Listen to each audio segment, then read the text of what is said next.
Là, l'apôtre Paul parle d'abord de nous. Parle d'abord de nous qui avons accepté Jésus-Christ. Parle d'abord de nous qui avons cru au Seigneur Jésus-Christ. Il dit, vous vantez d'être enfant de Dieu. Vous vous dites que je suis enfant de Dieu. Je suis chrétien. Il dit, vous êtes en train de vous vanter. Pourquoi dit-il que vous êtes en train de vous vanter? Écoutez la raison. Il dit, elle n'est pas belle votre vanterie.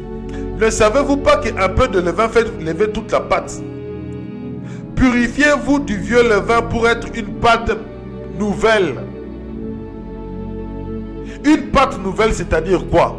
Une pâte qui est purifiée, qui est enlevée du vieux levain. Maintenant, il précise, le vieux levain, c'est quoi? C'est votre vieux comportement. C'est le vieil homme. Il vous dit que le vieil homme est déjà mort. Il vous dit que le vieil homme déjà a disparu. Mais on ne comprend pas. Vous voulez manger la Pâque. Vous voulez manger les repas du Seigneur. Mais avec le vieux comportement. Le mauvais comportement, c'est ce qu'on appelle le levain.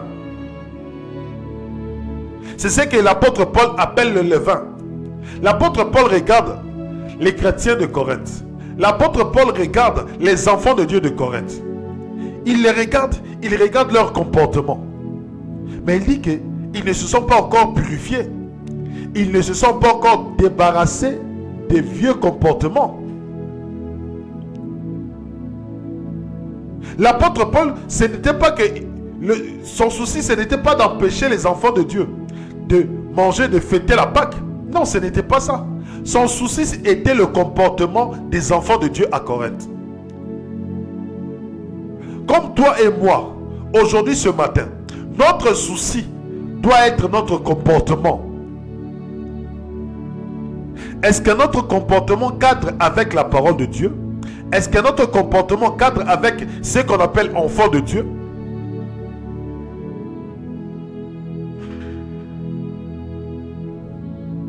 C'est ça le souci de l'apôtre Paul. C'est ça le souci du Seigneur Jésus-Christ en ce matin, avant qu'on puisse passer au repas du Seigneur.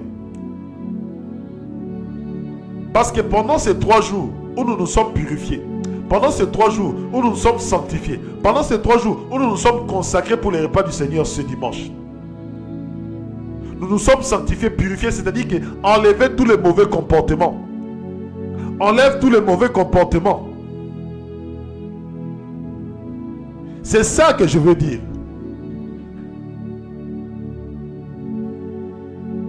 Il faut enlever tous les mauvais comportements.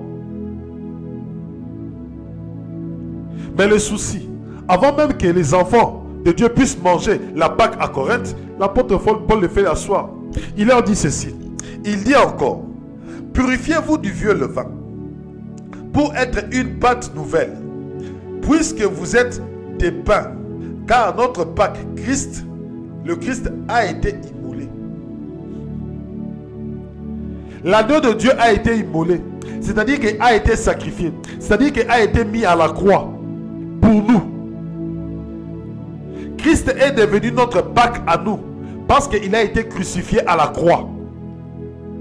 Il a pris nos vieils hommes, il a pris nos vieux comportements, il les a ramenés tous à la croix.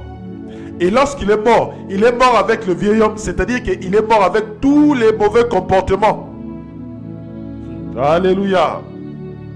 C'est pour cela que l'apôtre Paul ne comprend pas. Vous avez l'autorité de vous purifier. Vous avez l'autorité de ne pas vous livrer au péché.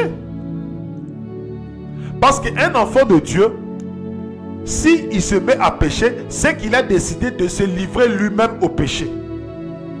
Je répète, un enfant de Dieu que tu vois pécher constamment, c'est qu'il a accepté de se livrer au péché. C'est-à-dire que lui-même, de son propre gré, s'est livré au péché. Quand tu vois un chrétien, un enfant de Dieu, être dans la masturbation, dans la pornographie, dans la fornication, dans l'adultère, c'est qu'il s'est livré lui-même. Un enfant de Dieu a le pouvoir de résister au péché. Un enfant de Dieu est libéré du péché. Quand tu vois un péché consistant dans ta vie, c'est que quelque part, tu as accepté d'être livré à ce péché. Je dis et je répète, quand tu vois un péché récurrent dans ta vie, Assis-toi et dis-toi qu'il y a quelque chose qui me domine. Comment est-ce que ce péché peut me dominer? Parce que moi, je suis libéré du péché. Le diable n'a plus d'emprise sur moi. Mais ce péché ici perdure. Donc, je dois vraiment prendre cette affaire au sérieux. Je dois me purifier. C'est-à-dire que enlever la domination du péché dans ta vie. Enlever la domination du péché dans ta vie. Il y a d'autres personnes qui, on ne comprend pas. Mais comment est-ce que ce mari a une femme qui est soumise, a une femme qui est bien, a une femme qui fait ses devoirs conjugaux dans la maison, qui s'occupe de son mari, qui s'occupe de ses enfants, qui s'occupe de la maison. Une femme vertueuse. Mais on ne comprend pas, le mari est tout le temps dehors, adultère. Ce n'est pas la faute de la femme, ce n'est pas la faute de la maison, ce n'est pas la faute des enfants, ce n'est pas la faute de quelque chose que ce soit. C'est de sa propre faute, parce qu'il a livré sa vie au péché.